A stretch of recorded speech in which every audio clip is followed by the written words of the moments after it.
What's going on, guys? Welcome back to the You Know Ball podcast. I am your host, Trill Bro Dude, and today I am very excited to announce that You Know Ball is partnering with Underdog Fantasy, the newest and best place to play fantasy sports and win real big prizes. Now, this is not some sort of complicated math puzzle like DraftKings or FanDuel where you have no chance to win. Underdog Pick'em is simple. You take your favorite player stats, you choose higher or lower, and you can win up to 20 times your money on any given night. They offer everything from my guy, Tyrese Maxey's points, to James Harden's assists, to Joel Embiid's rebounds. And right now, if you make $100 first-time deposit, they will match that in bonus cash. If Pick'em isn't your thing, Underdog is the only place that offers nightly draft contests. Just pick 6 players and a classic snake draft, score the most points, and you can win up to $10,000. Underdog drafts are simple, fun, and if you know ball, you can actually win. So please go to UnderdogFantasy.com or use their easy-to-use app. Use the promo code SLOP, or you can use the affiliate link that is in the description below. Get a $100 deposit match when you sign up today.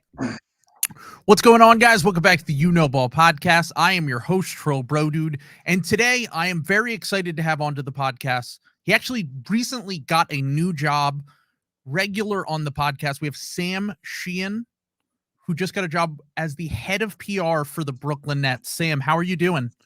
I'm doing fantastic. I mean, why wouldn't I be? It's great, a great day. I'm really excited to get, working with a lot of great people and start rebranding with this Nets organization. I think we're going to change a lot of people's minds about the Brooklyn Nets here in the coming weeks.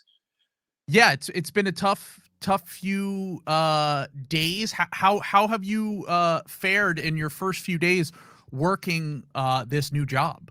Well, I've had the job for upwards of 27 minutes. So that's, I recently just got off the call with Josai, and they were really impressed with my vision for this team, because I think what people don't understand, we get a lot of I don't want to say it's hypocritical, you know what I'm saying, what a lot of people are doing about the Brooklyn Nets, because what do the Brooklyn Nets have in common with everyone? We are all people, first and foremost, right? It's true. Yeah. So we all put our pants on one leg at a time. We all breathe. We all laugh. We all cry. We all feel emotions. And with one very notable exception, I think that everyone needs to remember that, the Brooklyn Nets are people too. We make mistakes. We all, try to change things. We try to move towards a new horizon. And when you say one notable exception, what did you mean by that?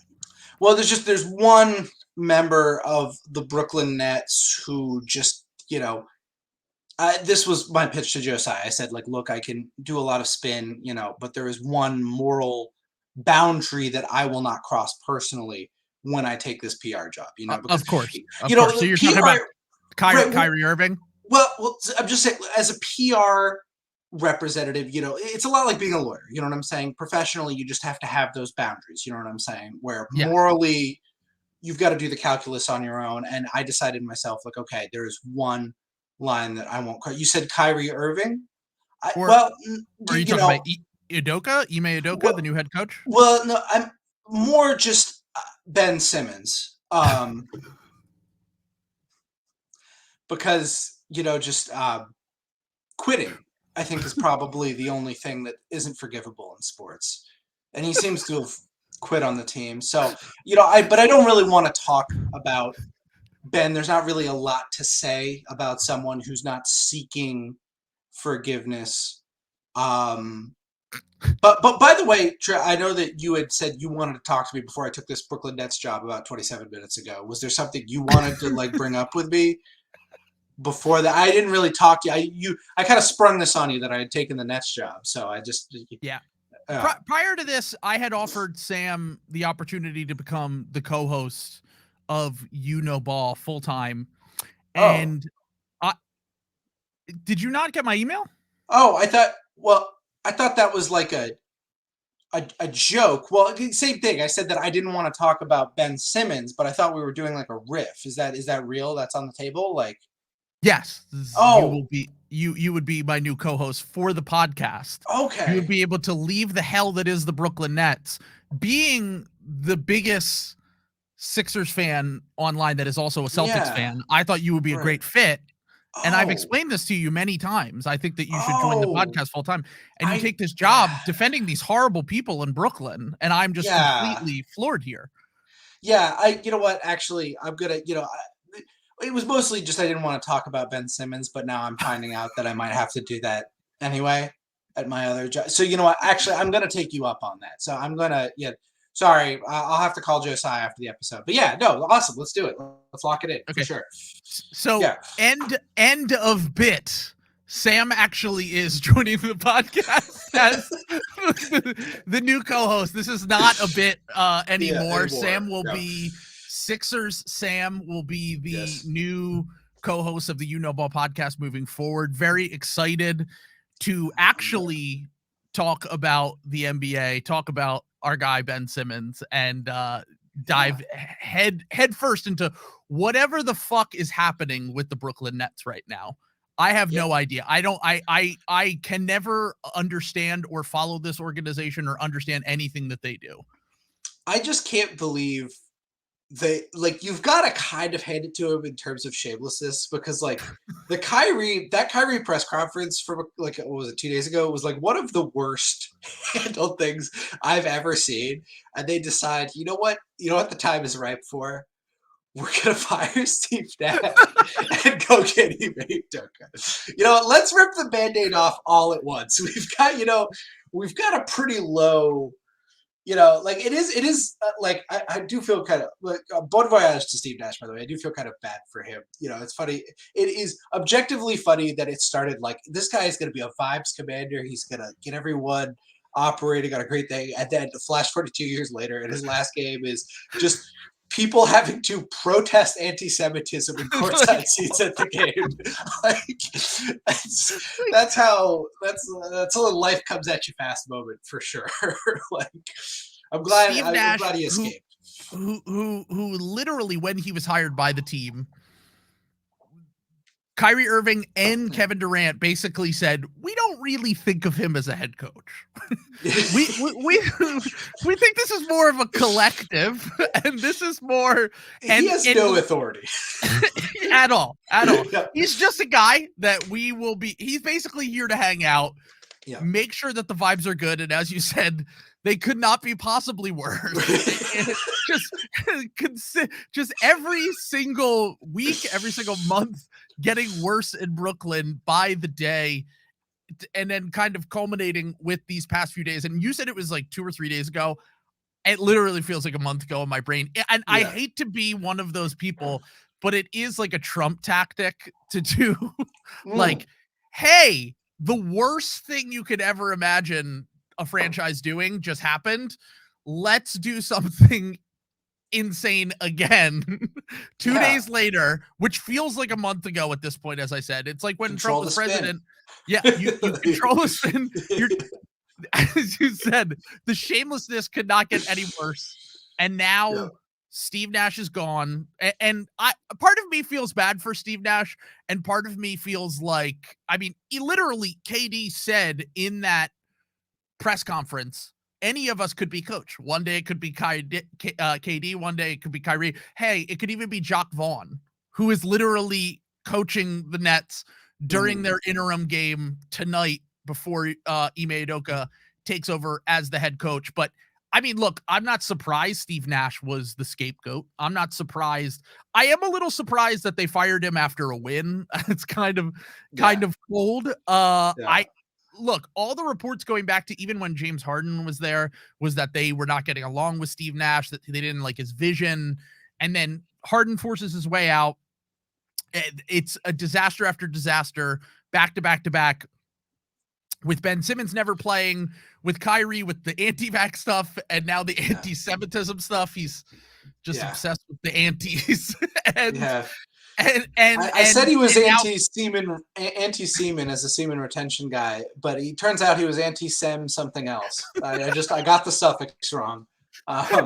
So that's on me. My bad.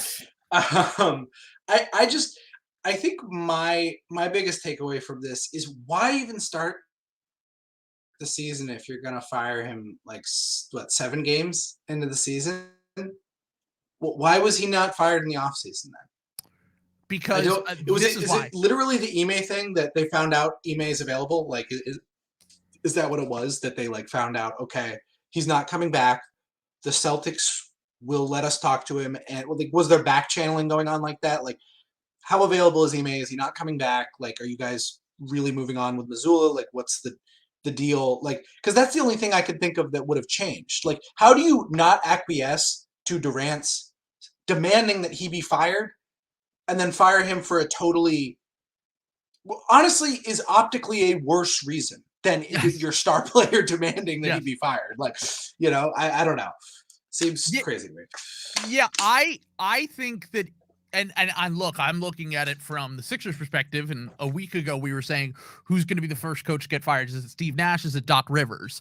And now Steve Nash gets fired. I personally think they went to, and this is what I talked about with Reed Wallach when we talked about the Nets in depth on the last episode, was I think that there was that meeting over the summer where Kevin Durant met with Joe Tsai, he met with whatever. It was like, okay, if things don't go well, Nash is gone. Like, we have to start on fire. We have to really be hitting it out the gate, just looking great, winning games. And then if he is not living up to our expectations as coach, we're going to get rid of him, because it's basically anything to keep KD happy while he is still on the team. Because let's be honest, if KD wasn't happy, there's nothing holding KD back from just being like, I actually won out this time. Because I don't know if Kyrie's going to be there come by the trade deadline, by next year, whatever it is. And then you have an unhappy, your two best players in the team. You have the Ben Simmons situation. So this is kind of one, I guess, the last gasp effort to just save the team in some capacity, but it feels like all of the damage has already been done. And then going out of your way to hire Ime Udoka, who, like, look, you could not have picked a worse person to come into this situation. Yeah. If you want to make everything rosy and great, first off, besides all of the shit that he was doing in Boston, all of which we still don't know enough information on, really. That was going to be my point here, is that like, because I think there's a lot of blue check mark concern trolling going on about this. Like, this, the Ime Udoka situation is kind of a huge Rorschach test, I think, for like blue check media about like contrarianism and stuff like that, because I think a lot of people are really just mad that they haven't been told as media what's going on. And I think people are like really, really struggling with that, with not having all the information and the fact that you can't really pass judgment. I think the Udoka situation has kind of driven everybody insane, because like, there's a bunch of obviously dynamics here. There's Boston, anytime there's a black head coach and somebody of power in Boston and something like this happens, everybody's going to be like, okay, is this racism? You've got the dynamic of, female staffers, what's responsible there. You've got the dynamic of legally, what can you do in certain situations? You've got all the rumors about what exactly happened, how consensual things were, like where did the harassment comes in. Nobody knows the answers except for people in the Boston Celtics organization. And what I think is driving everyone insane about that is we live in such a reactive take culture with a lot of this stuff that, like, people literally cannot just like leave it alone. And you're ending up with people just like forming hard opinions on stuff that they don't know anything about. Well, what we do know is that Woj is ridiculous. It's just shameless, ridiculous. Yeah. This is a quote directly from the Woj article. The Nets have been vetting the circumstances around Udoka's suspension and believe he can tighten up the league's 29th ranked defense and command leadership in a difficult locker room. So, hey, don't worry about whatever's happening in Boston with Ime Udoka and possibly power dynamics coming into play, possibly harassment, whatever it is. We can't really comment on exactly what it is, but we know that it's bad enough that the Celtics have said, go home. We'll pay you not to coach the team. We're not going to fire you due to maybe there's something, there's not enough cause or whatever it is. Maybe they just didn't want to get in the legal aspect of everything. But we do know that there's at least a reputation that is out there from Udoka, which stems back to his time in Brooklyn, at least, where he was, let's say, sleeping around or whatever. And now I'm not saying that you should be fired for sleeping around at your job. It's probably a stupid fucking thing to do, but it's not necessarily like you should lose your job. You should lose all privileges because you're horny. If everything's consensual and everything's good, it's where the power dynamics come into play. And once again, we don't know enough information about it to really pass judgment. But if the power dynamics come into play and these are women that are working under him, and these are women that have, either complained to the organization about his behavior or they have expressed this, then that needs to be taken seriously, and he should not be coaching a team until we figure out what the fuck happened. Well, and I think that's what it is. I mean, I think they had to err on the side of this. I think the reason, because I think everybody's gotcha here, everyone who's seeing it the other way is that, Ime Udoka is being set up a little bit, he's being run out of town. I don't really see what's in the Boston Celtics organization to create that, to be honest. Like, I don't see why you would want Ime Udoka. There's no reason for it, but let's just say that's what it is, that they're trying to like set him up or something like that. Yeah, obviously you're going to suspend him and not pay him, because that's what it is. The gotcha is that, well, the Celtics just didn't want to pay him, that's why they didn't fire him outright. It's like, yeah, he's in a contract for 5 years. Like, obviously, like, that's you suspend him until everything is figured out. So just in terms of the fact that the Nets have gone with this, the Celtics don't want compensation for letting him out of the contract. That's the thing that tells me something happened. Something happened, because again, we're talking about like reading into tea leaves and wildly speculating, which is the reason why this is driving everyone insane, is because it reduces everyone to wildly speculating about things, and you just have to look at the actions of what happened. But generally speaking, you're letting a division rival, a team you played in the playoffs last year, get a coach who, just basketball stuff, is kind of a perfect fit for what they have going on. A tough talk guy who has built a good defense, who has respect, has been on that staff with a lot of these guys, So I don't think he's a perfect fit. I actually think he's the worst kind of coach. I think he's the worst kind of coach you could bring into the situation. And now I'm not saying that you have to be like, just from a pure basketball standpoint, nothing with the off the court shit, like that. He should not have a job. Let's just put that out there. He should not have a job. He will have a job. They literally vetted the situation, which either means they didn't do shit and they just hired him immediately because they know he's a good coach. And he led Sean Marks also said they didn't make a decision yet in the press conference before the game, which is like after Woj reported that they're like finalizing hiring him. It's so like funny. Woj and Shams are both like, hey, he's hired. And Sean Marks is like, we're still haggling over numbers. We're trying to figure something out here. So but back to the reason why I think, just from a pure basketball standpoint, if he is the coach of the team moving forward, I don't think he's the best guy to bring into this situation. I'm not saying that like Steve Nash was, I don't even think Steve Nash was a particularly good coach at all. I think he was dealt a shitty hand. I think that he had to deal with more bullshit than any coach has ever had to deal with for any coach in a 2 or 3 year span, as he did in Brooklyn in his short tenure there. But, and I'm not saying you should bring in like a kiss ass, like that is going to like make everyone try to get along and like make everything work. But like, I don't know. Like, I know Udoka has coached Kyrie. He's coached Ben. He's never coached KD, but he was in the locker room the same year, I believe. He never coached him. No, I think he did coach him. Oh, I think he was on that staff. For 1 year?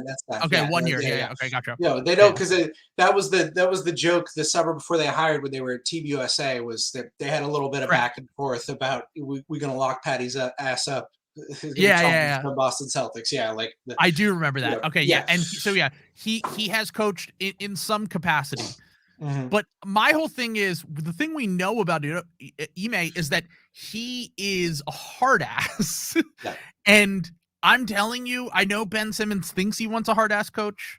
I know KD and Kyrie think they want someone that's going to, bring in structure and whatever. Mhm.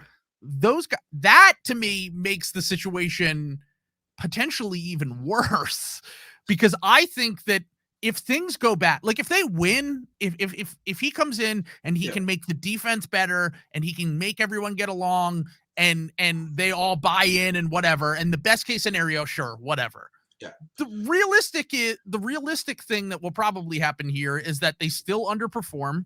They still don't really get along. The Ben Simmons issue is still an issue. Kyrie's still in a contract year, and KD just asked out not that long ago. And if you're bringing in a hard ass coach who's trying to like install discipline and be a culture setter, which is a funny thing to say about him now, considering considering What the culture that the culture that he brought to Boston, which was terrible for at least women employees, then it is a thing to like.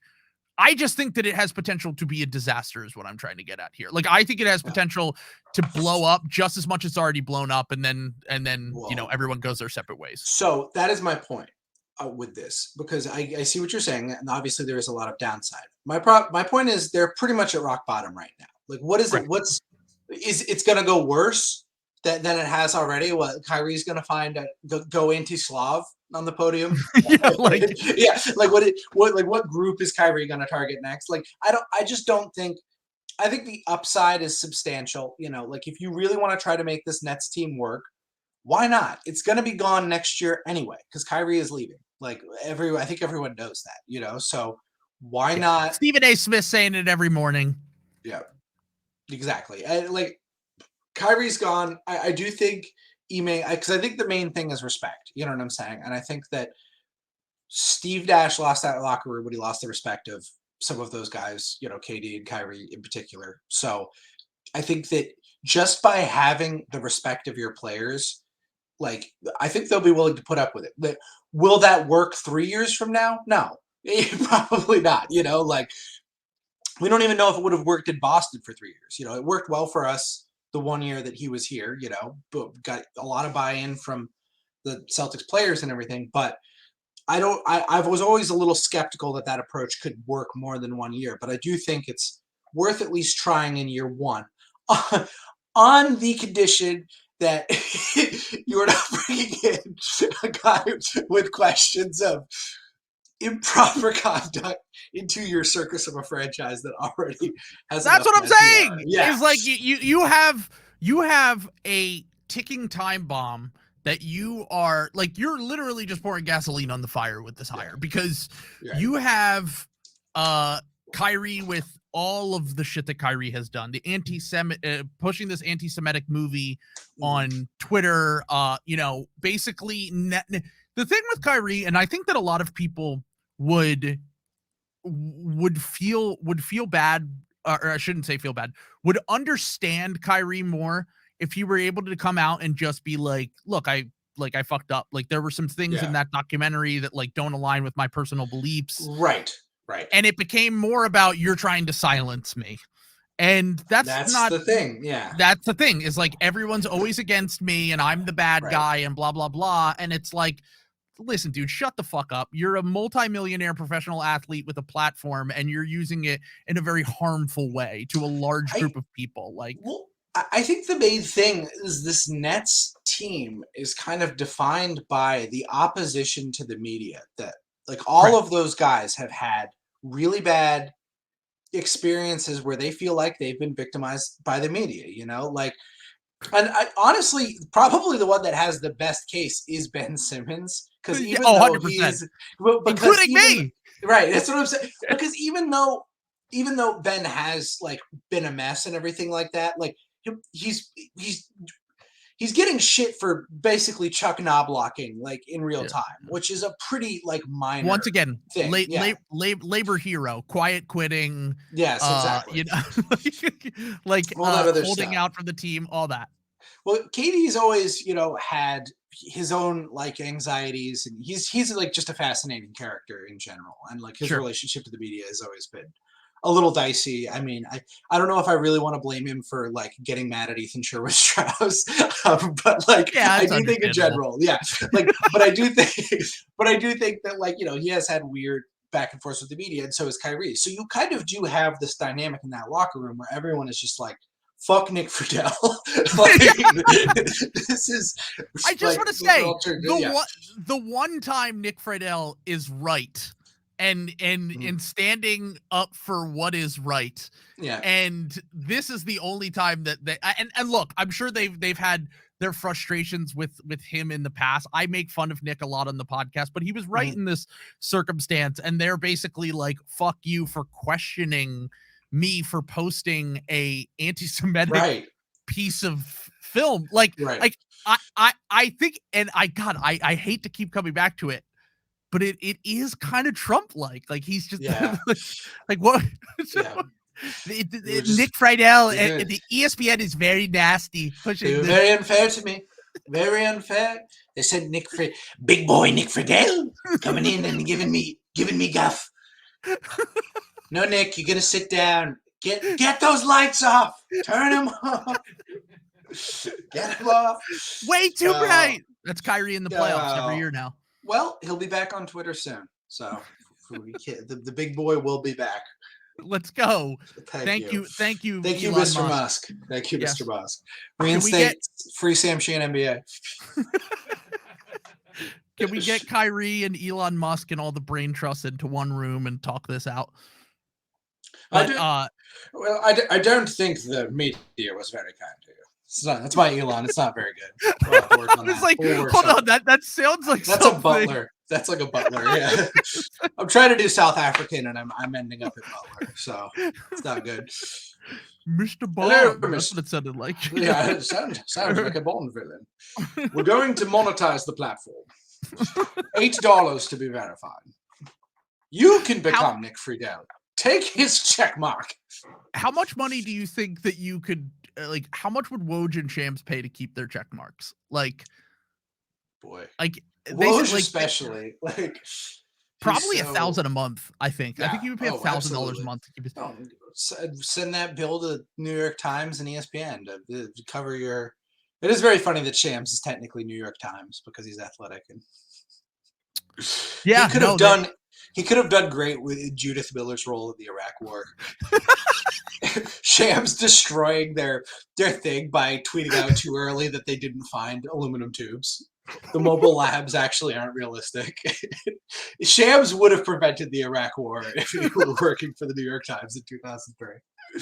Because he can't sit on news. He wouldn't have. Dick Cheney would have been like, no, you can't. You've got to say that they're refining uranium. And like Shams is looking up from his phone, and he's already tweeted out, there is no ability with mobile labs to refine uranium. with three typos, and then he's deleting it. Obama bin Laden. And he deletes it. Osama bin Laden. Oh God. Oh my God. Shams. This is why we need Shams. Might not always be. I might not always have all the facts, but God damn it, you'll get it quick. The pillars. Hey, we saw that example today. Yeah. Literally, you posted a screenshot of Woj. Yeah. The Nets have fired Steve Nash. Yeah. Shams, 5 seconds later, the Nets and Steve Nash have agreed to mutually part ways. Well, Woj is such a rat that he followed up the next tweet with sources tell ESPN the decision was mutual. He rules, dude. He's so good. I love how shameless Woj is. He's such a. God, sources, aka literally, Sean Mark texted me. Sean Marks texted me 5 seconds after that tweet went up and said, "Hey, you got to say it's mutual, by the way." Yeah, exactly. But mutual, by the way. Don't forget that part. He had Shams on the DM too. So, have you actually watched the Nets play basketball recently? Like, actually watch? I try not to. I've seen bits and pieces. It's bad, man. I haven't seen recent games, but like, goddamn, they just look. Everybody looks like they're quitting. Like, it's tough. It's really Well, tough. look, Ben Simmons is leading by example. That's what I think. That's the problem. You know, this is like this dynamic has the like it's like a Starbucks that's in the middle of unionizing. I was but just Ben gonna Simmons say is gonna say is like the union leader that they like have to figure out how to get out of the locker room, like how to like fire him without like with using like sneaky tactics. So I think they're like trying to figure out how they can like get union boss Ben Simmons out of that locker room. I was going to say, I think that the Nets are going to be the first team in the NBA to have their own union. And then you just have like written into the contract, we don't talk to the media ever. No. And then they can have, they basically can just dictate when they actually have to play games. And then they get to take off like half the season and still get paid their full contract. Honestly, I think that they're ahead of the curve, the Nets. I think that they're a forward-thinking organization now that I think about it. We should all be more like them.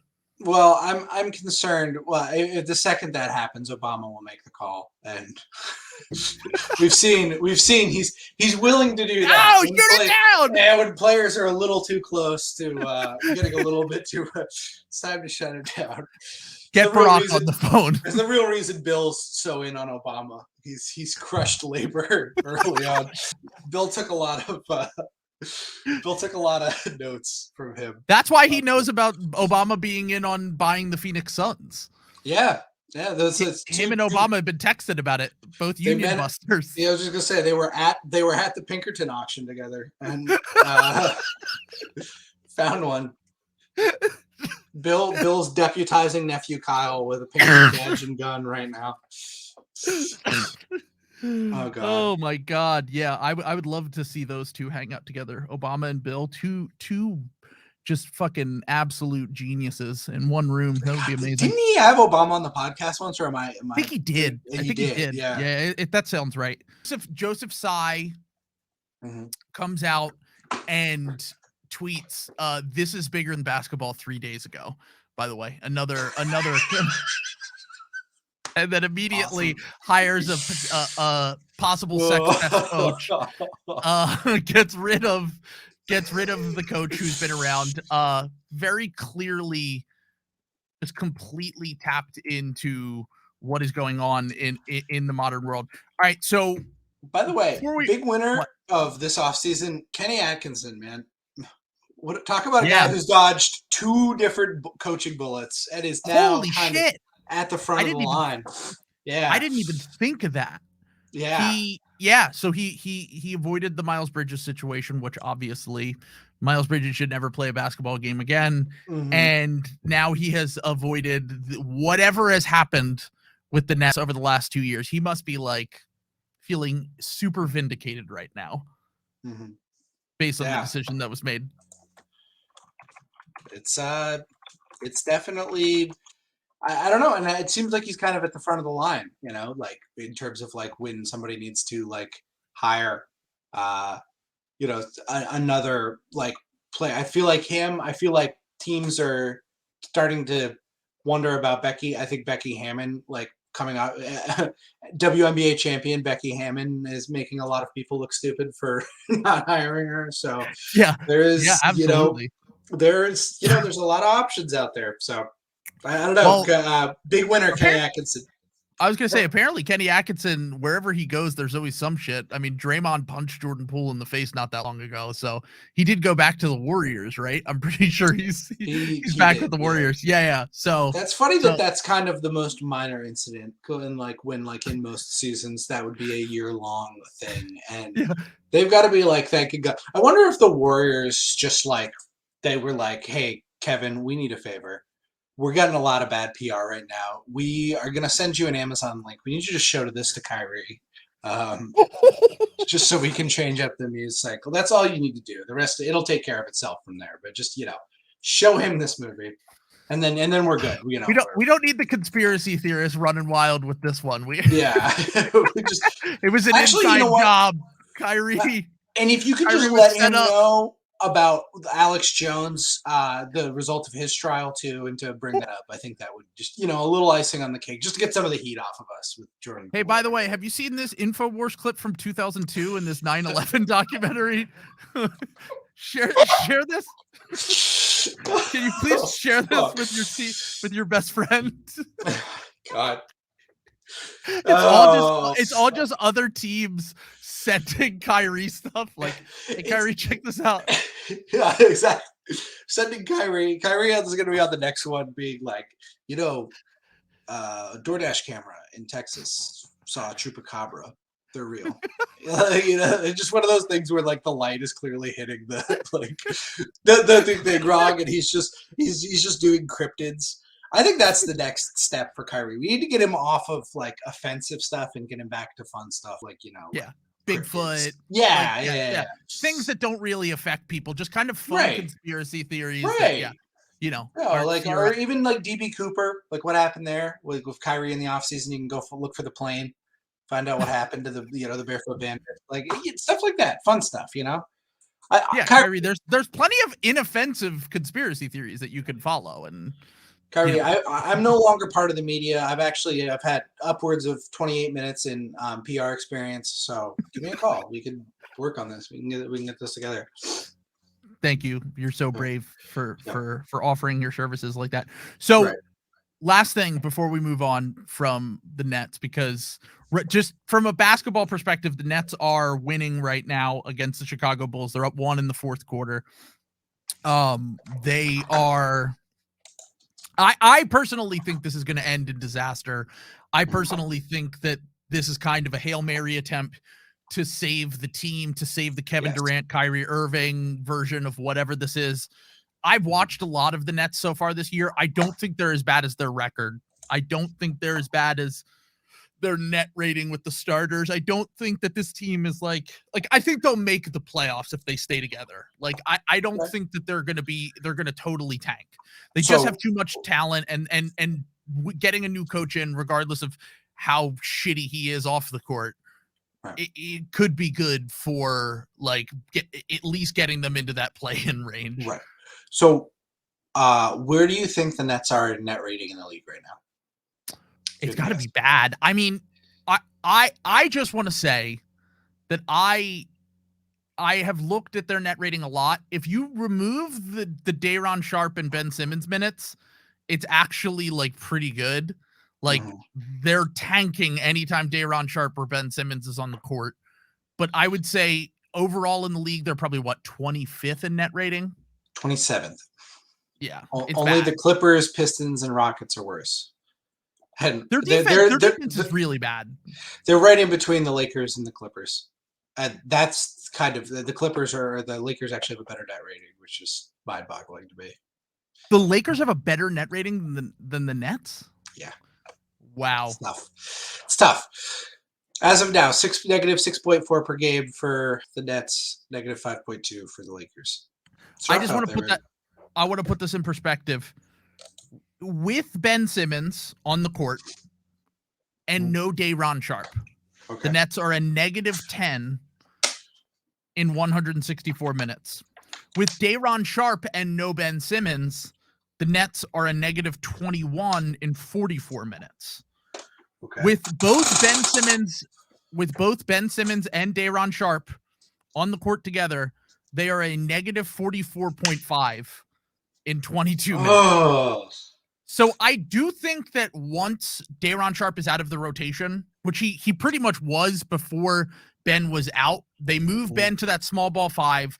They were kind of figuring out their lineups with that. I think that that's the next step for them to get back to being a passable team. I still think that there are flaws with this roster, especially on nights where KD and Kyrie aren't just absolutely carrying, that are going to be problematic when you get into the playoffs. They're problematic for many reasons, folks. Yeah. But problematic is kind of a theme for this team, to be honest. Yes. But, very problematic on and off the court. Right. But I do think that the Ben, you almost have to, like, if you're going to try to make this Ben thing work, you basically just have to lean into the Ben and shooting and hope that his brain is not fully broken and he isn't airballing layups and afraid to go to the free throw line. And you can just try to give him as much spacing as possible on offense, try to get him in some sort of role as the offensive center. Mhm. And then Nick Claxton has been really good this year to start this year. Offensively, especially, has taken a step. I still think that the Nets end up rebounding in some capacity, but I think in the long run, this team's over. Like, this is just this is it for them. Like, I would be shocked if both KD and one of KD or Kyrie are on this team next year. Like, I think Kyrie's just gone. I just think, I don't think there's any way Kyrie. I think and I thought they were going to get a pick from the Lakers. Honestly, at this point, if you're the Lakers, why bother trying to save the season? I think they should just wait it out. Yeah. Like, I think you could get the cap space for Kyrie or work a sign-in trade or something like that. You know, like, you could just get him. You know, Yeah, normally where you would ask, like, boy, is it tenable for the Lakers to have someone with promoting anti-Semitic views like Kyrie Irving? But it's the Lakers. They will do that. Oh, the Lakers are going to like they have no scruples. They have absolutely no. Let's just put it like this. Kyrie Irving and Kobe Bryant had a very close relationship, and that's all they care about. Well, and honestly, I think LeBron could honestly make a lot of this go away, where he would just be like, "Yeah, I talked to him, explained, like, and Kyrie has told me he's all right with it." You know, he'll say something like nonsense thing like that, but like he's dismissed the anti-Semitism from Kyrie Irving. First day of practice, he's like, "Kyrie, come here. Can I see your phone?" Just deletes Twitter, deletes Instagram. Right. There we go. Problem solved. You're off the grid. You're on a mission quest now. Yeah. Honestly, how is Kyrie not an off the grid guy? Like, it's kind of shocking that he isn't the guy that is just completely off the grid. So personally, this is why I think he's kind of full of shit. Like, this is like kind of a huge indicator for me that he's full of shit. Like, it's more about he cares a lot more about how he's perceived than he weighs in. That's my own take on it. But everyone, obviously I am not. This is a lot of context here. I mean, just saying based on you being a bitter Celtics fan. Yeah, I'm being a bitter Celtics fan. It is very funny that, like, it's gotten progressively worse. Like, I was like I look at all this stuff and I'm like, well, hey, he actually was pretty fun to watch. And while he did mail in that Milwaukee Bucks season, I appreciate that was the worst thing he did for us. Yeah. You guys really dodged a bullet with this one. Because people keep bringing up, like, Zach Lowe will bring up to Bill. He'll be like, well, you were really early on the Kyrie stuff. Like, you were like, I don't want him. I was like, every once in a while, your fan brain is so powerful. Yeah. And you are just so blinded by your own team, the team that you root for, that your opinion on a player or opinion on whatever can actually become true every once in a while. And the Kyrie situation is a perfect example. The stars align for Bill to hate Kyrie because of everything that happened that season. Right. And then him to turn out to be Kyrie and do all this shit. So. Well, and it's like it just it ended a team.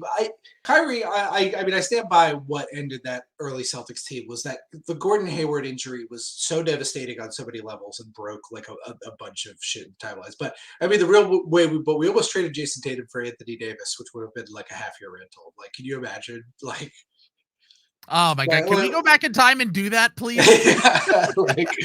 Please, Danny Ainge. And Danny Ainge got a ton of shit for that, man. Like, for not trading Kawhi Leonard for Jaylen Brown. Like, there's a lot of, got a lot of shit for not trading Paul George for Jaylen Brown. Like, there's Jimmy Butler. There were plenty of guys that were available that would have. Jimmy's like the only one because he's actually been pretty good for and healthy for a certain. I mean, he's missed games, but he hasn't he's been there for the big games and been a big playoff performer. It's not like AD or Kawhi where they leave and then they get injured and Yeah.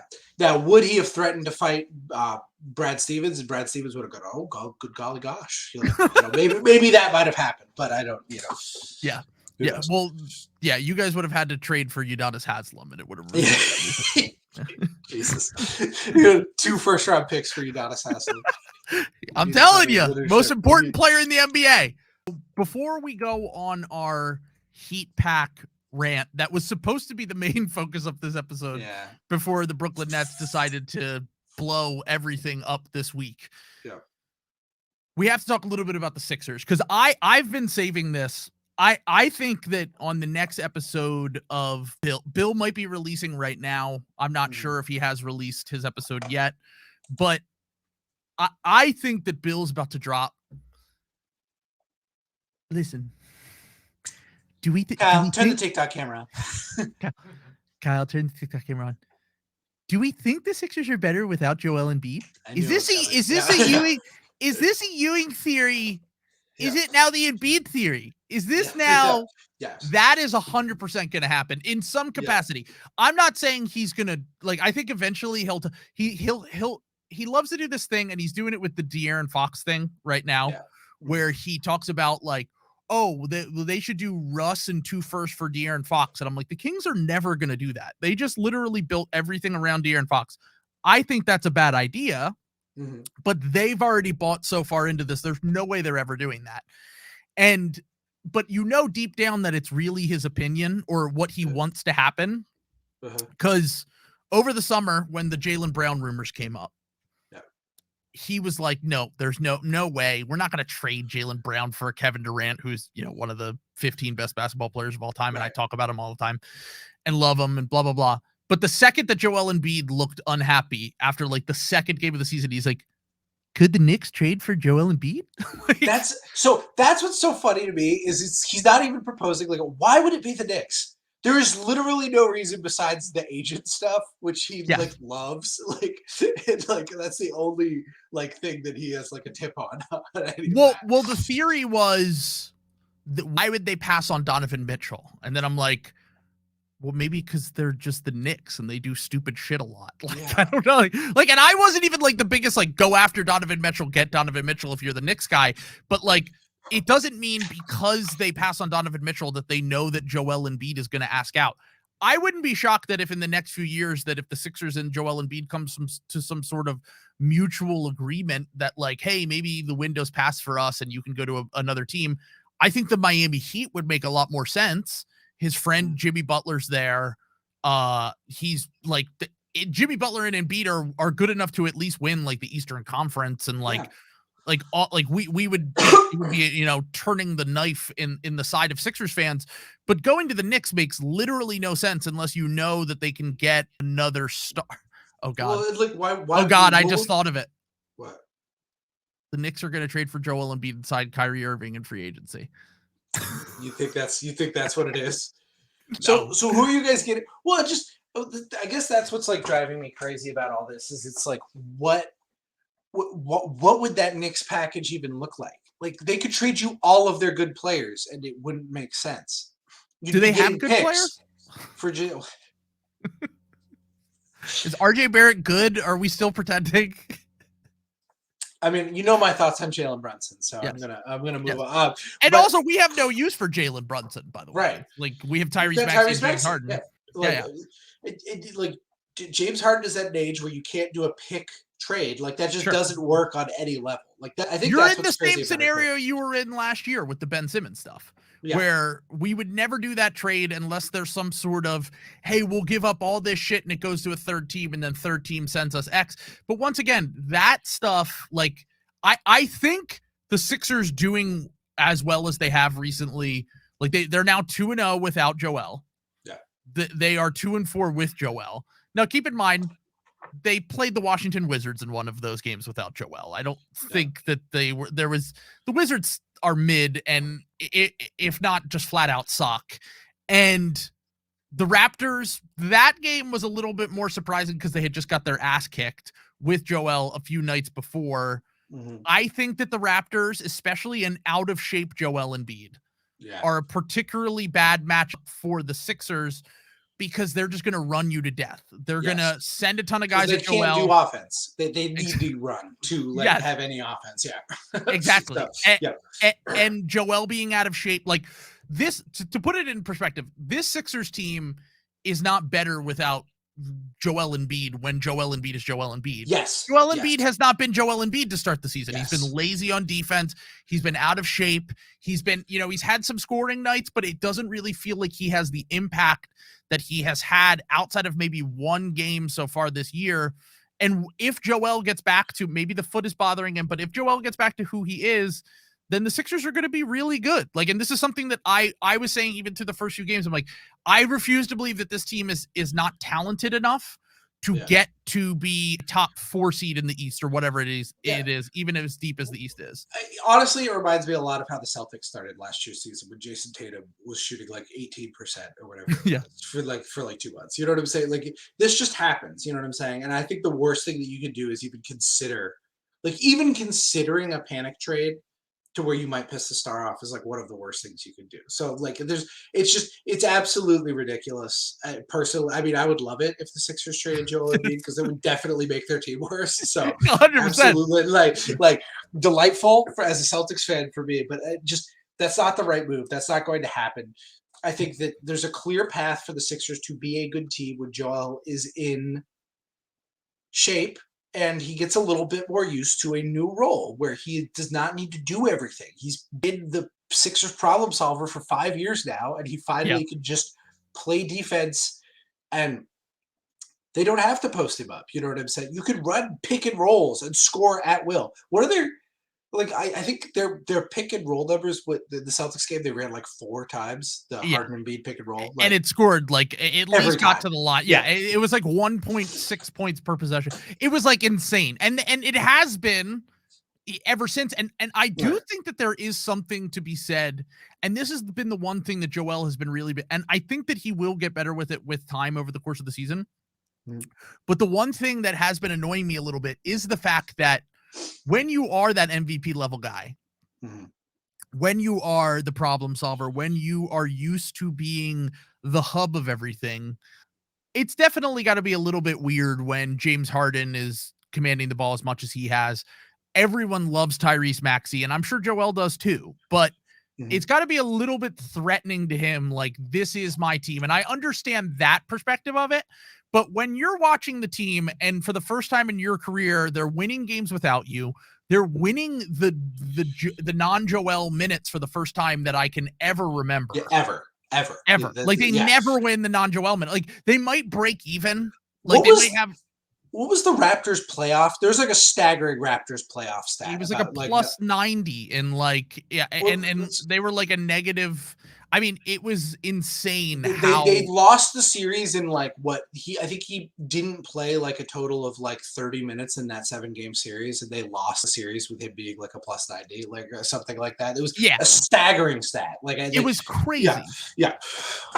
And I just think that it's absurd to entertain. Yeah, it's a good call because Bill is definitely going to bring that up, and I think it should be dismissed for these stupid ideas. Very clearly it is. 100%. It is something that, and it is one of the things that I have been a little bit concerned about is like, especially with the new take foul rule that I've talked about a little bit, it's going to be tough for guys like Jokic and Embiid that are still, like, as amazing as they are, they're not going to be getting up and down the court very easily. They can tend to get winded during games. It might be a little bit, they're just not transition-based players. They're half-court players. And with the new take foul rule, I think that could hurt guys like them, and it could hurt the team's transition defense on the whole. But the hope is that as they get in better shape as the season goes on, as Joel, once again, like you said, like they basically, what I'm trying to say here is like, they have 2 things that they need to figure out: how to make the transition defense not so terrible. And then also on top of that, which it is hard to say, like, when Joel doesn't play, obviously it's going to be a lot better because they have guys that can get easily up and down the court. They don't have guys posting up as much, so they're not literally having to sprint the entire length of the court, all of that shit. But mainly the main thing is Doc Rivers needs to figure out a way how to optimize Tyrese Maxey when he's on the court with Joel Embiid and James Harden. Because right now, the minutes that are being won by when Maxey's on the court by the largest margin, or when it's just Maxey, and that can't be the case. Well, like, it's all 3 of those need to work together. I think from what I've seen of the Sixers, you can tell me if I'm wrong on this, but it just seems like there's one action. You know what I'm saying? There's not a lot of possessions where everybody's touching. They're not doing the Spurs beautiful game shit, No, and that's going to no, happen. absolutely not. And that's going to happen when you have two of the most ISO heavy players in Embiid and Harden, which to Harden's credit, he's doing a good thing. But, I think they're still mostly treating, when those guys are on the court, treating Maxey like he is just another player. He is a spot up guy. He's a guy who attacks closeouts. He does Yes. this, and that. And I think they need to get him in more actions. I think they need to get him into pick and rolls. I think they do need to get him into like dribble handoffs or something like that, where you have an action beyond an action. You know what I'm saying? Like, I think if you're going to run a pin down, you don't feel like a floor spacer who's there just to be Danny Green, basically.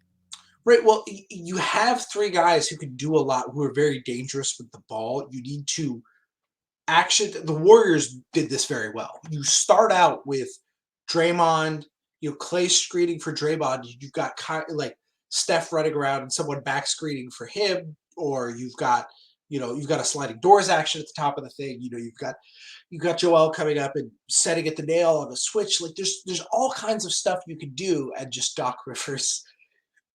It's hard to get older coaches to change how they do things, and I think it's asking a lot of Doc Rivers to, be doing Will Hardy Utah Jazz stuff. Right? Yeah. And, Doc basically will always yell about ball movement, and he'll yell about the ball getting like stagnated, but he's not going to have an X's and O's approach to solve this. He's not going to be solving the issues from game to game. It's basically just going to be, we need to keep the ball moving. We need to keep moving off of the ball. And look, sometimes, like, even in games when Joel doesn't play, Harden and Maxey at the end of last night were basically playing hot potato until the shot clock ran out, and they're just good enough to either draw a foul or score or do whatever. And like, that shit that you need in the playoffs, when teams figure out your offense and they can slow down your actions and they can make everything into ISO ball. But when and one of the reasons why I said on recent episodes is like, it felt like the team was giving up on the coaches. I feel like that's the like main sign that a coach has lost a locker room, is the effort on defense, which was piss poor through 4 or 5 games, and the lack of ball movement or just running any plays on offense. Like, if you're just standing around and hoping that someone figures something out over the course of the shot clock, that is not good enough to generate consistent offense in the modern NBA. And that is a sign that the team has given up. Now, it has looked better recently. I think they've made it a point of emphasis to try to get those things more incorporated in the offense. But I really do think, and I said it through 2 games, I said, look, I can be mad at Doc all I want. If Joel is pouting, I feel like the Sixers made me into a boomer, where I'm like, he's just like, he's got to be happier when he's on the court and not sulking, and like he needs to try harder. But like, really, like you said earlier, he needs to get adjusted to where he is a play finisher, a guy who can run offense still, but he needs to keep the ball moving. On defense, he needs to really buy into being the guy that cleans up all the messes on defense again. Yeah. And if that is the case, the Sixers are going to be a very good team. But incorporating Joel onto a team, like, it's just so frustrating to me, because for the past 4 years, it's been, like you said, Joel doing everything, Joel being the MVP guy, Joel being like the only reason the team isn't fucking the Kings, basically. Right. Yeah. And now the team is good enough around him, and he is the one that is struggling. And it is a small sample size. It's just to start the year. But like, I just feel like I'm like, all right, time to wake up, time to realize, hey, this team's actually good enough to win. And if that is the case, then you're in the, like I said it before, I would feel bad for Joel if he were doing what he was doing the last 3 years and the team sucked. But when the team's doing better without him, there's really no excuses left. You just have to fucking kick ass, basically. Mm-hmm. Yeah. And I just think that's, we're getting to, I mean, I think he's also just got to get in shape. Like, I think like that's the planter thing, like, snuck up on everybody. Everybody thought he was joking, like in the press conferences. He's where doing he's a like, bit. he's just like, I sat on the couch a lot of the time, like, because that just like wasn't really reported on or anything like that. So, yeah, I would not be too worried about it if I were a Sixers fan. I think this will work itself out. I think the worst thing you can do is panic about it or buy into any of these conversations about the team being better. Yeah, with it. don't go back and listen to the first 2 episodes of the season is what you're trying to say. When I was like, exactly. what are we doing? Like, freaking out like I said, it was the NFL reacting game to game and just completely overreacting. Yeah. By the way, I do just want to say Doc Rivers has me in a headlock. He is owning me right now because the best plus minus on the team right now is Montrezl Harrell, by the way. What? Overall or per minute? He has a plus 15 net rating in 80 minutes that he has played so far this season. And everyone is tweeting at me. Everyone is saying, how does this does not match my eye test? Now, look, keep in mind, once again, small sample size, 80 minutes is not a large amount of time to really take anything from this. But I do think that Montrez, and I said this last night during the game, I was like, okay, I get it now. I get why they signed him because I'm watching, and it's easy in an 82-game season for the Sixers, for any team in the NBA, to just kind of not really give a shit on a Monday night versus the Washington Wizards. Yeah.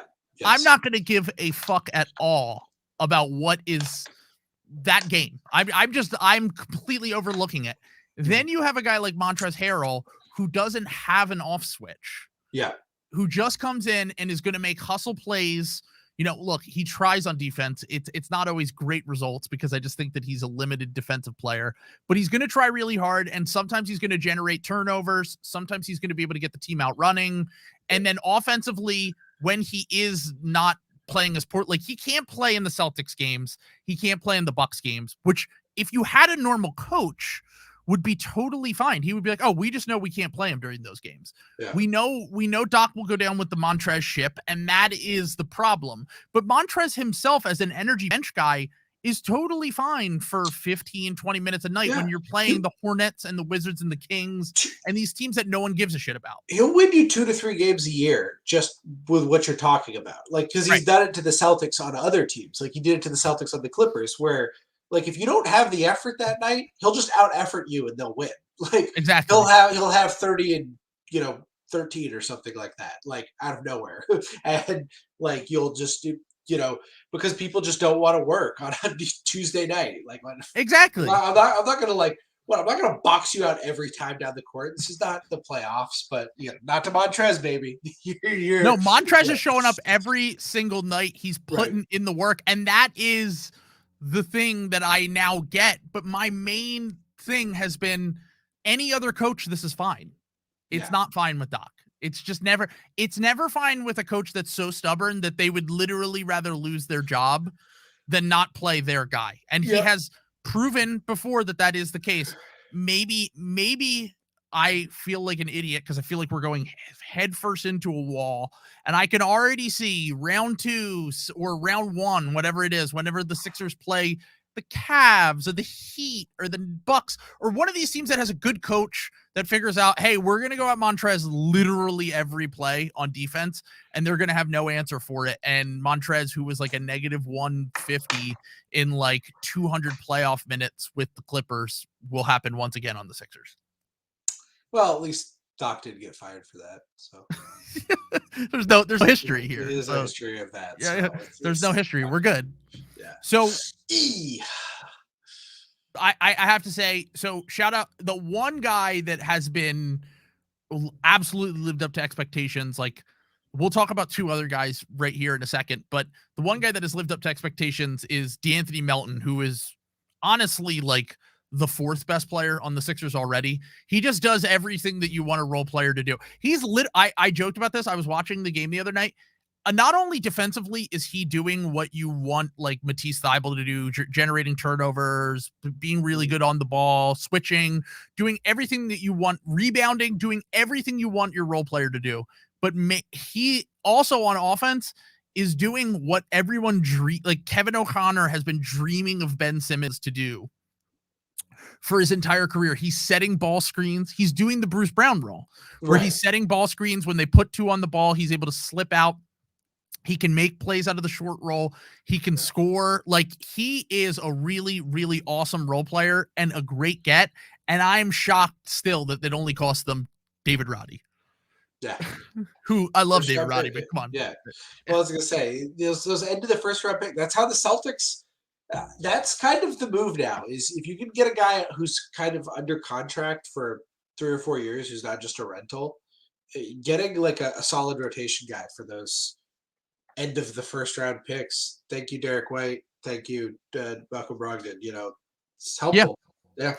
If you're picking at the end of the first, the odds that that guy is going to be an impactful rotation player in the first 2 to 3 years of his career are pretty low. There are exceptions, obviously, but like, we're seeing it right now with Jaden Springer, who just got his option picked up for his 3rd year. And I was like, didn't even know if they were going to pick it up. Like, that's the kind of guys that we're talking about. Like, odds are you end up more with a Jaden Springer than with a Desmond Bane or with like whoever the Grizzlies draft, which is funny because they were the one that traded Melton away. But it does feel like most of the time, if you're a contending team, it's a smart move to push in the chips for that year, get a guy who's going to help you right away. And Melton has been a fantastic fit, just like those guys have been for the Celtics. So, all right, now we have to talk about the tampering charges, because the tampering charges, they finally came down on the Sixers.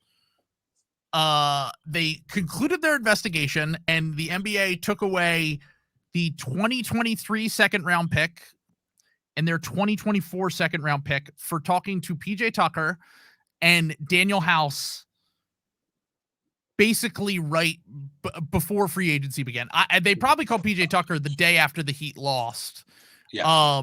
And they did not get in trouble for the James Harden stuff. They did get in trouble for the other 2 guys. And I just have to ask you, is Daniel House the worst player in the history of sports to be tampered with? I mean, like, look, the Utah, you can't expect Utah to just replace a player of that caliber. The next, or was it the Knicks? Who was he on last year? Because he was on 3 teams last year. Okay, the Rockets, the Knicks, and the Jazz. It is like very funny. Well, I mean, we were talking about this before the episode a little bit, but it's like clearly just about the PJ Tucker thing, and it's clearly just because the Miami Heat complained, because that ruined their team. Like, because they were operating on such a small window of everything needed to hit, and they've been doing that for about 5 years. So of course they were going to have a hissy fit the second they actually like lost one of these guys, and that's what happened. So, and hey, 2 first round picks for PJ Tucker, even though he's old. I don't know, 2 second round picks. That's kind of a wash. It's what we paid for Evan Fournier, who played for us for 3 months. So if you look at it that way. As someone said, the punishment for the Sixers should just be having to watch 37-year-old PJ Tucker and Daniel House play for the team. So, right. Yeah, exactly. That's all. We're already suffering enough. And also, do you think that Doc Rivers was like, wait, so we lost 2 second round picks, so I don't have to play any young guys? Yeah, exactly. Like, Doc is the real hero here. The real, like, the guy that benefited the most from this is Doc Rivers. He gets 2 veterans that he gets to play over young guys as much as he wants now. He doesn't have to, we don't have to bring in any more the next 2 years. We don't have to pretend. Yeah. The only way that Doc would have benefit from this is if we traded those 2 picks for Rudy Gay, as someone said on Twitter. Like, some other 34-year-old, he could play 50 minutes a game. Yeah. He's doing the Anne Hathaway thing at the beginning of the 3rd Batman movie where, oops. Like he oh no, I don't know what to do with the planet. Then all of a sudden he goes evil mode. Like, oh, we lost the picks. Yeah, I guess I could have said Kaiser Soze, but I felt the Anne Hathaway comparison more appropriate. So the Sixers, I just think that they should do away with tampering. Really, like, what are we fucking doing here? Like, really? It's just such a funny thing, because the league clearly just is like out of sight, out of mind, because they literally will not look into anything if anybody doesn't complain. You know what I'm saying? So it's almost turns into this weird staring contest brokering thing between the teams of like, dealing with it. You know what I'm saying? And Yeah. it doesn't matter. You know what I'm saying? Because all this stuff at the end of the day, it goes back to wanting to make the players do what you want. So yeah, get rid of the tampering charges. Who cares? Like, Especially when you can literally, players are allowed to tamper. Like James Harden could call any player in the NBA right now and say, hey, force a trade to the Sixers, and we would not get in trouble. And with the influence that players have over front offices now, yeah, whether it's LeBron or KD or Steph or Harden or anyone, Joel Embiid was the reason they signed PJ Tucker. Yeah. Like Joel Embiid and James Harden both wanted PJ Tucker, and then they got PJ Tucker. Now, I understand maybe, okay, they had to let him know before Miami could make their offer. Then yeah, maybe it was a little bit early, but who cares? Everyone does it. Yeah. We should absolutely do away with it. The league has to do these like second round picks. They're not even going to do a real, like, if you really wanted to punish the Sixers, you would have taken away a first round pick. And there hasn't been a first round pick taken away for one of these things in like 22 years. So you would have banned the Fanatics guy from like being around the team. It like really restricted the money. Like that is, everyone's getting paid under the table that way anyway. So if you really want to put the Sixers in a chokehold financially, that's what you do. No Fanatics money. Michael Rubin is able to leave the team and have Woj write an article where he's like, by the way, he'll still be able to basically pay players. CJ McCollum, Devin Booker, Kevin Durant, James Harden have all invested in his company now. Like what are we doing here? Like it's very obvious. It's so silly. It's so silly that all of it, like at any moment, Michael Rubin can tamper way harder. Not now because he isn't with the team than the Sixers ever could, and all of this is just stupid. Let's go into the Knicks like hiring Rick Brunson to like get around like their own tampering charges. Is like that's so funny. Like who cares, man? Like, we really have to do this? Like, it's the Arrested Development thing. You can't, a wife and husband can't be charged for the same crime. It's literally you can't, Michael. They can't charge a father for tampering for the team. No, Dad, I don't think that's true. For his own son. The worst fucking attorneys. That is so funny. Yeah. The Knicks just hired Rick Brunson to get around it, and now they're still undergoing investigation, by the way. Yeah. And they're gonna get hit, and they're gonna lose a second round pick. That's exactly what's gonna happen a week or two from now, and no one's gonna give a shit. And like, hey, look, at least Jalen Brunson's good. I mean, Sam doesn't think he's good, but but this is my thing too. Is it's like, so what are you mad about as a team that's mad about this outgoing thing? By the way, the Mavericks could have avoided this whole fucking thing. Sorry that trying to squeeze the fucking second best player on your team didn't work out, you cheap motherfuckers. I have no sympathy. Fuck you. You didn't pay him. Like, it's 100% shut true. up. Like, shut up. Like the Miami Heat. Oh, sorry, you spent too much money on Duncan Robinson. That's your fucking problem. Like, why? I don't know. All this shit. It's all this complaining. You know what I'm saying? It's just so. Grow up. You're billionaires. You're all evil. I don't care. Like, exactly. Yeah, like you can't make me care about this. You should absolutely be allowed to tamper, and because you know what it wins out at the end of the day, there is money. You know what I'm saying, and financially compensating these guys and giving them situations that are going to work well. End up benefiting the most from it because they get the most money that they possibly can get, and they get it immediately. Because this is what it is, it's a restricted, it's like a continuation of the restricted free agency thing, albeit on a much lower thing, it's like we get first dibs because this is our guy. And it's like, no, that's not how that works. Sorry. Yeah. Like so it is just, it's so stupid. It's a whole thing. Sam Presti should go to jail. I've ran out of a last point, but we will incarcerate Sam Presti. I have information that will lead to the arrest of Sam Presti. Hold on. Are you still hung up on this now that the Thunder are winning games and Shai Gilgeous-Alexander looks like an all NBA player? We'll see what happens. You know that like Sam Presti is tearing his hair out. He's in the lab cooking up. Yeah. Oh, he is like devastated. Like this is He's Walter White with the droppers. He's cooking up a war crime right now. Yeah, he's like going. He is doctoring CAT scans as we speak. Like he is firing up. I feel like Shai Gilgeous-Alexander comes off the court and just walks into an X-ray machine like every game.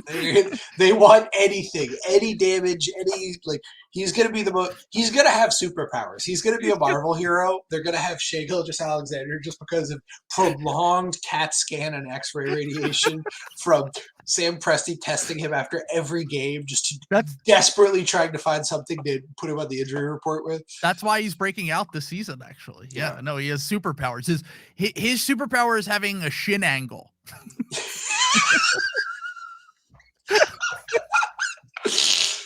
By the way, it is very funny that parallel to the ground. It is very funny that the Blazers, Jazz, and Spurs have a combined 16-5 record. Oh man, we really got to do something about tanking. Yeah. Tanking is too. Like Jesus Christ, it's such a. This is what I'm saying. Like you can just make a good team. Like I'm sorry. Like it's fun. You know what I'm saying? I bet Jazz fans are having a great time right now. Like I'm not even making like a Laurie Market and Kelly Olynyk joke. Well, no, you're. Yeah. Whatever my head.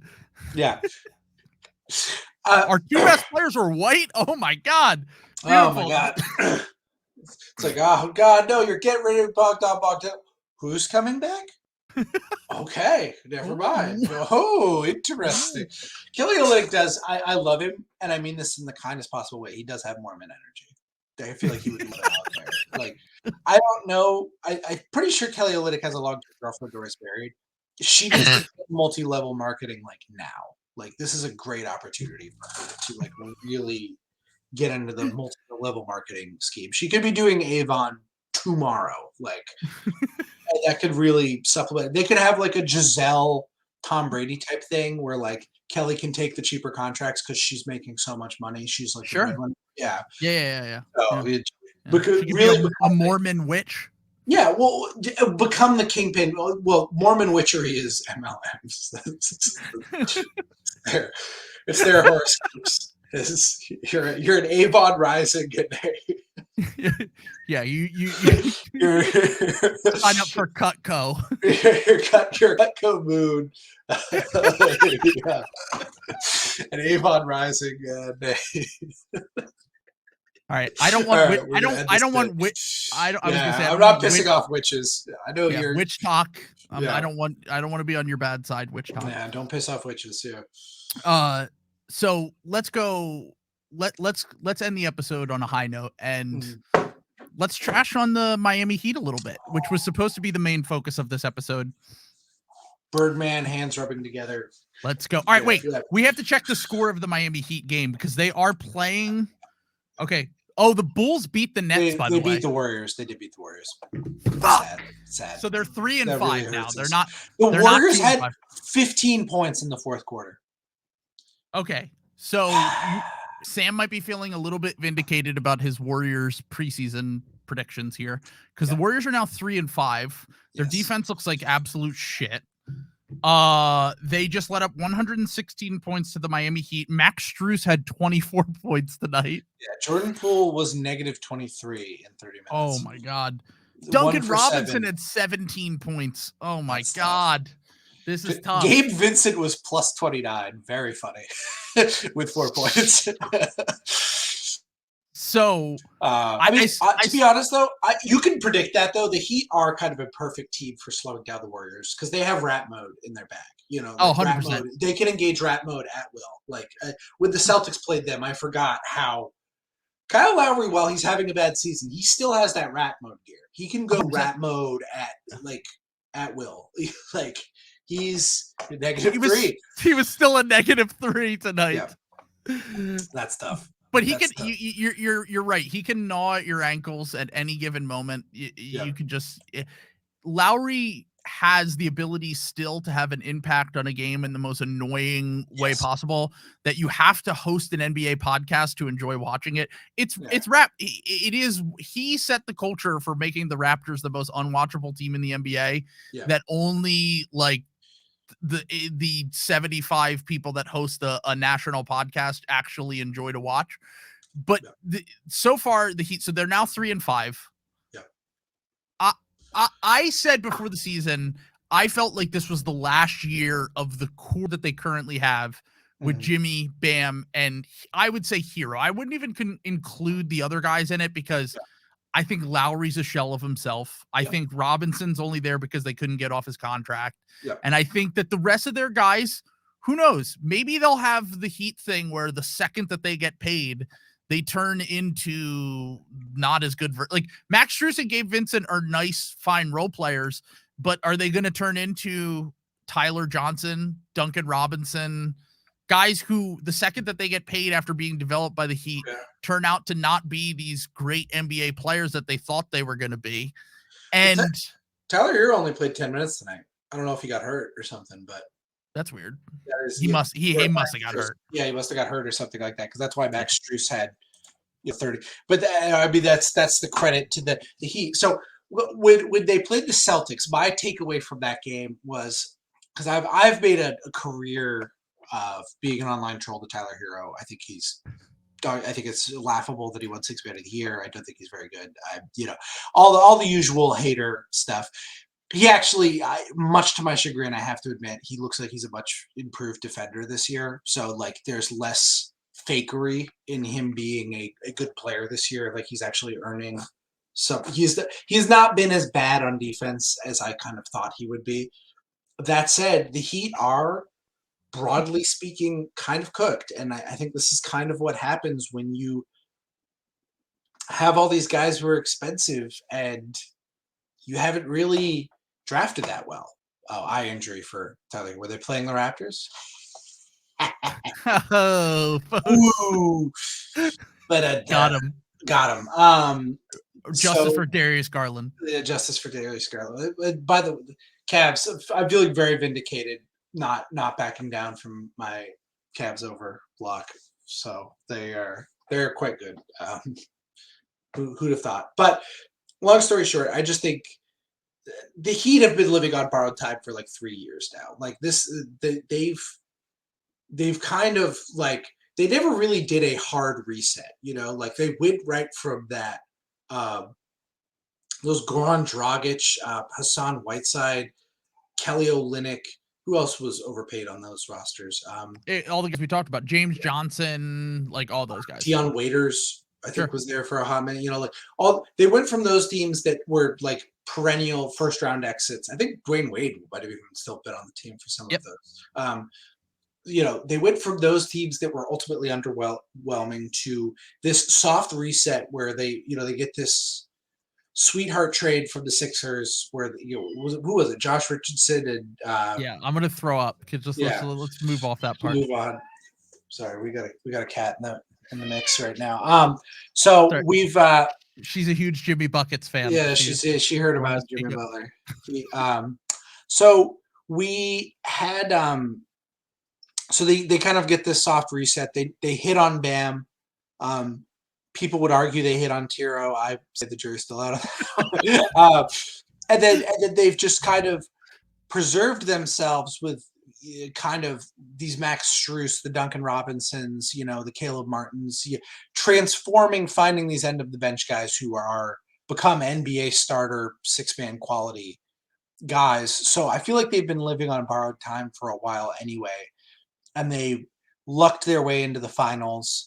And quite frankly, like a Sixers meltdown last year, like they just haven't been a Sixers meltdown. I do just want to say we need to put the caveat that Joel Embiid missed the first 2 games of the series and then came back and they won 2 in a row, and then they lost the series in 6 when Joel looked like a shell of himself. Yeah. When the team had no depth. Yeah. When Doc is the coach, and hopefully Doc is not the coach by the time the playoffs come around this year.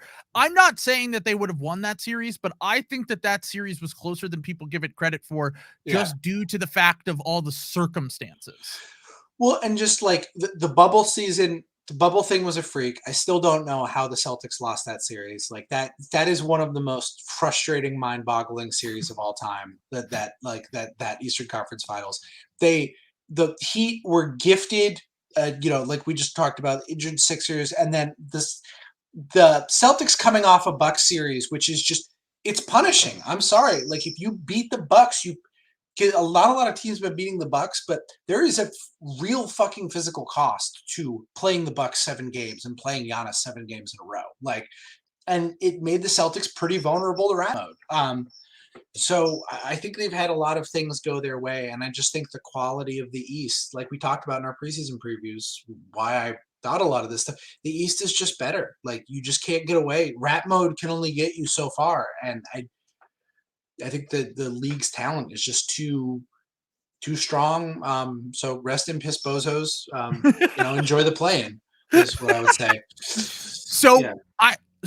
I do agree. I think that Miami's strategy the whole time has been a little bit unsustainable. Now, I do think that Jimmy Butler has been good enough to now be the best player on a finals team and an Eastern Conference Finals team. All credit to him. Like, he's been great. He's worked himself to become one of the best players in the NBA. It makes me sick every single day that I see it.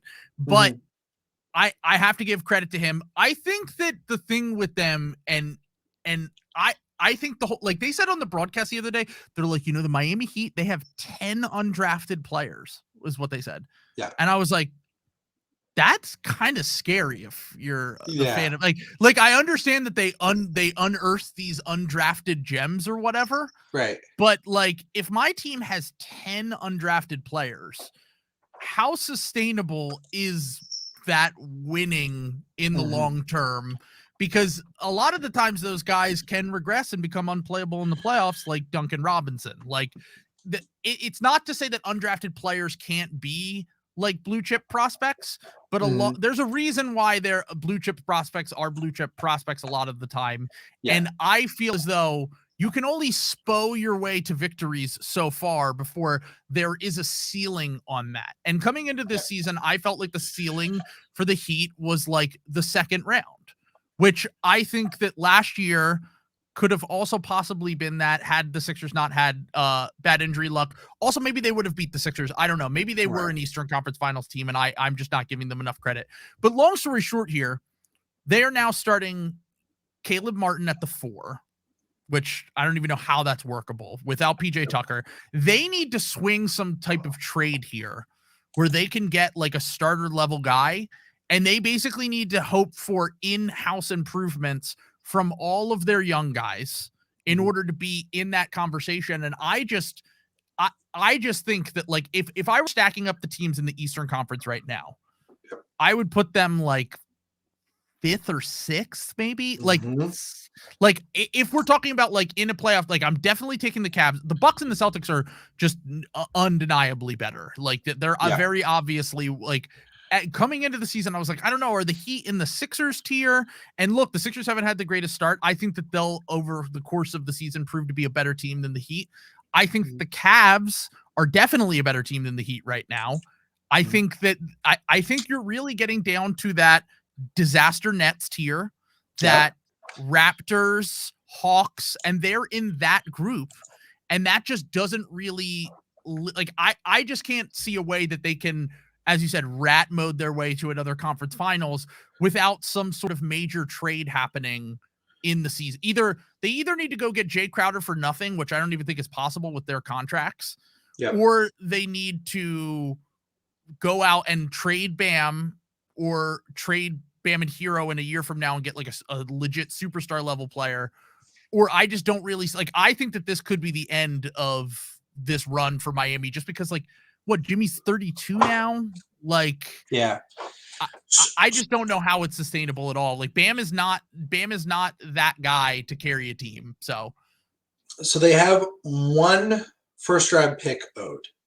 They have access to all their other first round picks, which is that's the scary thing about the game. So they do have 1 more big trade, and with Duncan Robinson's contract and a couple other things, you can get there with salary. With Duncan Robinson and Lowry, you can get pretty much anything. You're just Sure. even just Lowry, So they could do, that's only one pick. They could trade this year's pick, the 2023 pick. The pick is protected 1 to 4 or 1 to 14, like in 25 and 26. They have no second round picks. I think they have literally none. They've traded literally all of their second round picks. But I think that's what they're doing. That's the move that they have left, is trading for whoever is available. I think they will still make that move. I think Lowry is the obvious. If the writing on the wall is on the wall with Lowry and they need to make a move, I think they would do that. I think they'll kick the tires on, whoever of these disgruntled superstars who are going to be out there, But I guess the thing that sucks for the Heat with this Tyler Hero contract and some of this other stuff is you're just not going to have cap space, which has always been the threat. That's where the Heat have gotten their surplus value in the past. That's how they built their championship, the LeBron teams. You know what I'm saying? Yeah. That's when you're trading for players, you're behaving like small market teams, because this is what small market teams always complain about, even though a lot of the big market teams have done it. Like the Knicks haven't really had cap space, and they've struck out, who's done well with cap space? Like the Lakers traded for AD. People don't really do that. Like the Warriors getting KD was, I think, the last time that happened. Well, LeBron to the Lakers was the last major free agency move. Well, really, that 2019 offseason when you got everybody moving, KD, Kyrie, Paul George, Kawhi Leonard, it doesn't happen like that anymore because everyone just gets paid bonkers contracts when they stay with the same team, and they always say, we'll just figure it out later. So it is hard to count the Heat out, but what I meant to say was this core has gone as far as it possibly can in my mind. There's no finals appearance or NBA championship on the horizon, as Jimmy Butler said today. As every other team is covered when they start the season, the Lakers, the Sixers, the Nets, it's a disaster. This is blow it up. It's all over. When the Heat start 2-5, we get an Athletic article with Jimmy Butler saying we're going to win the fucking championship. And that is the headline. And everyone's like, yeah, that's normal. And totally understand that. But going back to all of this is you can't count the Heat out because of everything you said. Their market, their appeal as a glamour market, the size of that market, all of that shit. You can't count them out at any given time. But the thing is if they called the Sixers and Joel Embiid asked out after the season, who has been a guy that's been floated around, Daryl Morey would be okay, we need Tyler Hero, Bam Adebayo, every single pick that you have, plus any other prospects you like, Nikola Jovic, give it they're gonna have to gut their team so much to get that guy. They don't have the same appeal that the Cavs just did with their trade, where they have access to every single pick and they might have some intriguing prospects that the Jazz could like. I don't really see a clear move, but you can never count out the Heat as a whole because of everything we said. Well, but I guess that's what I'm saying is I'm almost running counter to that because they're not leaning into their advantages here. They haven't been for a while. They've gotten all their guys via trade, and you still have to give stuff up. Unless you're literally fleecing the Sixers because they're idiots. Right. Well, but I love to give Raptors fans a hard time for their Precious Achiuwa hyperbole, but imagine if they still had Precious Achiuwa and they didn't have to play Dwayne Dedmon or whoever. You know what I'm saying? Sure. That's because you could probably, if you could have worked out how to get the cap space, you're still getting Kyle Lowry. You didn't need to make that trade. Or how about what about what happens with the Lakers if they just don't make that trade for Anthony Davis and just sign him? But they might not win the fake championship then. I guess that's true. Yeah. That's the thing, is that they won the. Well, that is the thing, is that the Heat are at a position right now where they're trying to develop their young talent. They're trying to win now, and also Jimmy Butler. I just looked up; he's 33 now, by the way. Yeah. And if you're not making all-in moves with your best player at 33 years old on this massive contract, then I don't really know what the future of that holds in Miami. I just don't think that it is particularly good unless they get a bailout trade from some superstar who says I'll only play there. Right. Well, I guess what I'm saying is that I don't think, even if they do that, I'm not scared of the Heat. You know what I'm saying? I guess it would depend on who they get. Like if they get Durant, sure. Like, it's a different story. That's a different story. But if they get Bradley Beal, all right, sure. You're now not I don't have to worry about you for 5 years because you've given all these picks and swaps to the Wizards. Like this team is going to be again, maybe we'll get to the conference finals again, but you're not winning anything. And I just don't know. I'm just not scared. I agree with you. I think the Heat are over. I think they were lucky to get what they got. I think the only reason they got to the finals was because it was a fake championship. I'm like, I'm not even kidding though. Like, we have to look at that. So the Lakers went from out of the playoffs to winning the championship. Well, that team was a lot different than the year before. Still, I mean, really, Alex Caruso and Kuzma are making that big of a difference. Well, Anthony Davis makes a very big difference when he was still Anthony Davis. But this is what I'm saying. That was an extreme outlier season. This is why I'm saying it's a fake thing. You know what I'm saying? Because that wasn't even the Anthony Davis we were accustomed to. That was a top 5 generational player for playing a Disney. He was a Disney. That was a he was absolutely, and he also wouldn't have played in the playoffs that year, by the way. It's possible he could have been injured if COVID didn't happen. Right. Which is like he was apparently out for a very long time. Like that is true. But last thing before we get out of here, I just need to ask you. Honestly, I think the biggest thing is you can look at what happened with the Bucks and the Heat, and you say, okay, so they crushed the Bucks with Giannis, and then the next year, all the Bucks do is get Drew Holiday, and they sweep him in the first round. Like that's the biggest. Yes. Okay, this was an outlier kind of thing to me, more so than anything else.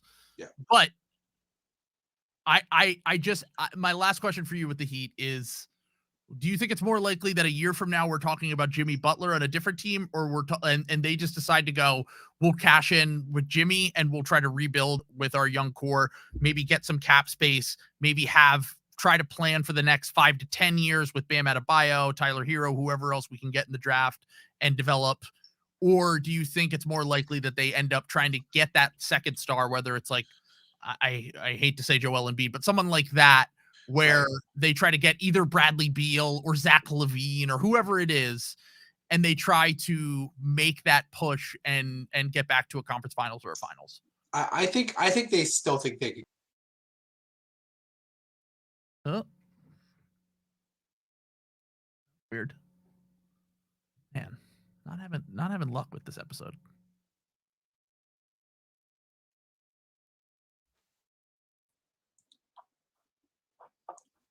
You're good. Just flip us back, Taylor, and we'll wrap it up. Very at the end. I just think I think they still think they can get Durant. Like I think that's still their plan A. Now, how realistic is it? I don't know. I don't think until Kevin Durant is traded, they're going to even entertain blowing this up because I think they think they're in the mix. And who knows what happens with this Nets thing? If nobody has a package for them, I don't see any reason for the Celtics to do anything. And I think that was like the front runner package was like Rob Williams and Jaylen Brown. And, Rob Williams is hurt, if you're not suddenly not, if Ben is bad, Kyrie is leaving, and you suddenly want a package that works. 5 years of Miami Heat picks when Jimmy Butler is 33 and Kevin Durant is also something is not a bad package, True. You could be like the Pelicans are right now. So they got the, Anthony, that's the same bet they made, it's an overwhelming amount of talent in the first 2 years. But so I think if I were the Heat, that would be how I would want to play this is I would, be looking for Durant and, Jimmy Butler in some flavor and, just see what happens there. Try your best to hang on to Bam, but if you can't, probably not. But I do think the Miami Heat aren't winning anything. They're cooked. They're cooked, folks. They're cooked. You heard it here first, folks. Yeah. R.I.P. Bozos. 81% of Brazilians that are that currently live in Miami voted for Bolsonaro in the election. Just had to throw that in there. Just had by to the throw way. that out there. Yeah. Yeah, but that's just something to think about. but yeah, something to ponder. Okay. What's going on in Miami? What is going on? What is going on in Miami? A population of people. Okay. Yeah. Anyway, we will wrap it there. Sam, thanks for joining me. First episode. I'm happy the co-host. Let's go. I'm very excited to be here as a lifelong Sixers fan. I really appreciate the opportunity to really explore what a giant Sixers fan. I know all of the Paul people are very excited to have to listen to a Celtics fan week in, week out. It's a delight. I'm sure that's what they tune in for. So let's go. Welcome. Yeah, I'm happy to be here, guys. We're gonna have a great time. Peace. All right.